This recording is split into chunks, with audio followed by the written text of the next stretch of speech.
नमस्कार, मैं अफजल। आप देख रहे हैं ऑनलाइन न्यूज इंडिया। कोरोना से उबरने के बाद एक बार फिर बिगड़ी शिक्षा मंत्री रमेश पोखरियाल की तबीयत। एम्स में कराना पड़ा भर्ती। आपको बता दें कि अभी कुछ दिनों पहले ही कोरोना से जंग जीतकर रमेश पोखरियाल एम्स से लौटे थे, लेकिन फिर से अचानक तबीयत बिगड़ जाने की वजह से उन्हें एम्स में भर्ती कराना पड़ा है। लेकिन आप लोग उन पर सवाल दाग रहे हैं और ट्रोल भी कर रहे हैं। दरअसल कुछ बात ही ऐसी है कि उस पर सवाल तो पूछा ही जाना चाहिए और उन्हें ट्रोल किया ही जाना चाहिए। जब एक शिक्षा मंत्री जिसके कंधे पर ये बोझ है कि वो देश के लोगों को जागरूक करे, देश के लोगों को शिक्षित करे और तालीम का दिया जलाए, लेकिन जब वही शिक्षा मंत्री लोगों को गुमराह करे और झांसे में रखे, तो फिर सवाल पूछना तो लाजमी है ना। अभी कुछ दिनों पहले तक ही ये बाबा रामदेव का कोरोनिल, जी हाँ, कोरोनिल को कोरोना की सबसे बेहतर दवा बता रहे थे और कोरोनिल को अपने क्षेत्र में लोगों को बांट रहे थे और बाबा रामदेव का इसके लिए धन्यवाद भी कर रहे थे कि बाबा रामदेव उन्हें फ्री में कोरोनिल की किट्स दे रहे हैं और लोगों को वो मुहैया करा रहे थे। अब लोग सवाल पूछ रहे हैं कि आखिर क्या हुआ शिक्षा मंत्री साहब, आप फिर क्यों गए एम्स? आपने क्यों नहीं कोरोना की दवा ली? अगर आपको कोरोना हुआ था, आप वही कोरोना ले लेते, ठीक हो जाते, घर पे ही इलाज कर लेते। बाबा रामदेव कह ही रहे हैं कि 100% सही होगा। आप इसी को लेकर ट्रोल हो गए। और साथ ही साथ आपको ये भी बता दे कि जब से ये शिक्षा मंत्री बने हैं और तब से अपने अजीबोगरीब बयान की वजह से ये सुर्खियों में रहते हैं और ट्रोल भी होते हैं। आज आपको ये वीडियो देखना अंत तक ज़रूरी है कि हमारे देश का मुस्तकबिल क्या होगा जब ऐसे शिक्षा मंत्री बनेंगे। अब जरा देखिए हमारे देश के शिक्षा मंत्री के कुछ कारनामे, आप अपने स्क्रीन पर अच्छे से देखिए। रामदेव की दवा के प्रचार में लगे शिक्षा मंत्री रमेश पोखरियाल, इस दवा को नहीं दी गई है कोरोना से लड़ने की मान्यता। हमारे देश के शिक्षा मंत्री हैं और वो लोगों को कैसे उल्लू बना रहे हैं, झांसे में रख रहे हैं। आप खुद सोचिए कि जिस दवा को कोरोना से लड़ने की मान्यता दी ही नहीं गई है, उसका ये प्रचार प्रसार कर रहे हैं और ये बाबा रामदेव का धन्यवाद भी कर रहे हैं। अब आगे देखिए, उनको वो अपने ट्वीट में खुद लिखते हैं। वो लिखते हैं, पतंजलि योगपीठ आपदा एवं संकट की घड़ी में हर समय देशवासियों के की सहायता के लिए तत्पर रहा है। कोरोना संकट के इस समय भी मैंने श्रद्धा योग गुरु रामदेव जी और श्रद्धेय बालकृष्ण से हरिद्वार लोकसभा में होम आइसोलेशन में रह रहे मरीजों हेतु दिव्य स्वास्थ्य कोरोनिल किट उपलब्ध करवाने हेतु अनुरोध किया था। आज पतंजलि योगपीठ के से आदरणीय आचार्य बालकृष्ण जी ने यह निःशुल्क कोरोनिल किट हरिद्वार वासियों के लिए उपलब्ध करवा दी है। मानवता की सेवा में अपनी सराहनीय प्रयासों के साथ आगे आने के लिए पतंजलि योगपीठ का हार्दिक धन्यवाद एवं आभार।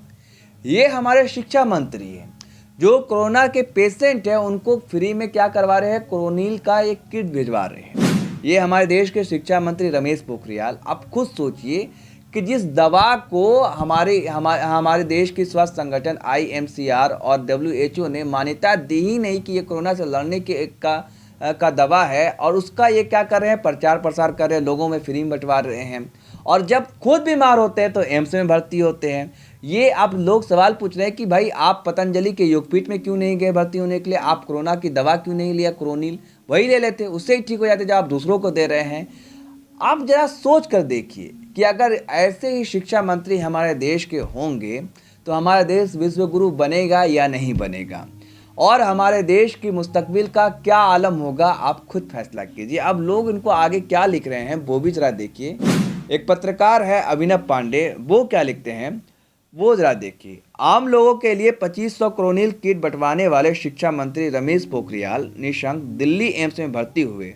पोस्ट कोविड दिक्कत हो रही थी, इनको प्रॉब्लम है। अब देखिए ना, 2500 कोरोनिल किट ये बंटवा रहे थे बाबा रामदेव से लेकर, और ये भी साथ में ये भी कह रहे थे कि भाई आपका धन्यवाद, आपने दिया। और इस समय बाबा रामदेव जी खूब अच्छा काम करे। कुछ दिनों पहले तक की ये बात है, और ये खुद बीमार हो जाते हैं कोरोना से। एक बार जाकर एम्स से इलाज कराकर वापस लौटते हैं, फिर ये दोबारा जाते हैं, फिर एम्स ही जाते हैं। अब लोग ये जो ट्रोल कर रहे हैं, इनको क्या ट्रोल करने का सही प्रश्न है, ट्रोल करना सही है या नहीं, आप वो तो फैसला आपको करना है। अब इनके कुछ बयान देखिए, अजीबोगरीब बयान, अजीबोगरीब तर्क। ये बयान देखकर हर कोई हैरान रह जाता है कि ये हमारे देश के शिक्षा मंत्री हैं, जो प्रधानमंत्री नरेंद्र मोदी कहते हैं कि हम देश को विश्व गुरु बनाएंगे, चाइना अमेरिका आज से आगे लेकर जाएंगे। क्या ऐसे ही आगे चले जाएंगे? जरा शिक्षा मंत्री का बयान देखिए। वो कहते हैं नासा ने माना कि संस्कृत की वजह से बोलते कंप्यूटर बनेगा हकीकत। जी हाँ, संस्कृत जो है ये कहा जा रहा है कि बोलने वाला कंप्यूटर आएगा, वो उसमें अहम योगदान अगर ये हकीकत में होता है तो इसमें इसका क्रेडिट किनको दे रहे हैं? ये संस्कृत को दे रहे हैं। अब जरा और कुछ अजीबोगरीब तर्क देखिए। अभी तक तो ये कोरोना को लेकर लोगों में भ्रम फैला रहे थे, लोगों को झांसे में कैसे रख रहे थे, लेकिन जब अपनी बारी आई तो ये एम्स चले गए और लोगों को कोरोनिल किट बंटवा रहे थे। लेकिन अब जरा देखिए कि अब इनका अजीबोगरीब बयान। वो कहते हैं कि नासा के अनुसार निकट भविष्य में यदि बोलते हुए कंप्यूटर हकीकत में बनते हैं तो यह केवल संस्कृत की वजह से संभव हो पाएगा। नासा यह इसलिए कह रही है क्योंकि संस्कृत एक वैज्ञानिक भाषा है जिसमें शब्द उसी तरह लिखे गए हैं जैसे कि वह बोले जाते हैं। इनके मुताबिक कि अगर आने वाले समय में क्या होगा, बोलता कंप्यूटर बनेगा, अगर ये सपना साकार होता है और ये हकीकत में होता है तो इसका क्रेडिट संस्कृत को मिलेगा, क्योंकि संस्कृत एक वैज्ञानिक भाषा है और जैसा लिखा जाता है वैसा ही बोला जाता है। ये नासा भी मान चुका है इनके मुताबिक, लेकिन ये फर्जी है। एक और दावा करते हैं माननीय शिक्षा मंत्री जी। वो ये दावा है कि चरक ऋषि जिन्होंने आयुर्वेद में अहम योगदान दिया है, वह पहले ऐसे शख्स थे जिन्होंने एटम यानी परमाणु और मॉलिक्यूल अणु पर शोध किया था और उन्हें खोजा था। ये कहाँ से ज्ञान लाते हैं पता नहीं। ठीक उसी तरीके से जिस तरीके से त्रिपुरा के मुख्यमंत्री बिप्लब देब ने जो बयान दिया था कि इंटरनेट किनके ज़माने में थी, आपको अगर याद हो तो आप समझ लीजिए। वो इस तरीके से जो बातें हैं, मैं ये नहीं कहता कि ऊल जुलूल बयान देना, ऊल जुलूल हरकत करना, अजीब गरीब बयान देना ये केवल बीजेपी के ही लोग करते हैं, लेकिन अक्सर बीजेपी में ही क्यों पाए जाते हैं ये समझ नहीं आता। कोरोना को भगाने के लिए कोई धुआं लगाता है, कोई शंख बजाता है, कोई गौमूत्र पिलाता है, और तो अब देखिए बाबा रामदेव का जो कोरोनिल किट हमारे शिक्षा मंत्री बंटवा रहे हैं और ये अपने बयानों को लेकर हमेशा सुर्खियों में रहते हैं। तो ये हमारे देश के शिक्षा मंत्री हैं।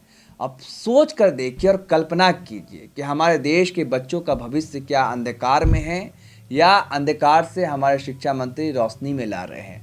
वो किस तरीके का प्रोग्राम बनाते होंगे और कैसे लोगों को शिक्षित करने का प्लान बना रहे होंगे। आप ये 2 साल हो चुका है, आप खुद अंदाज़ा लगाइए।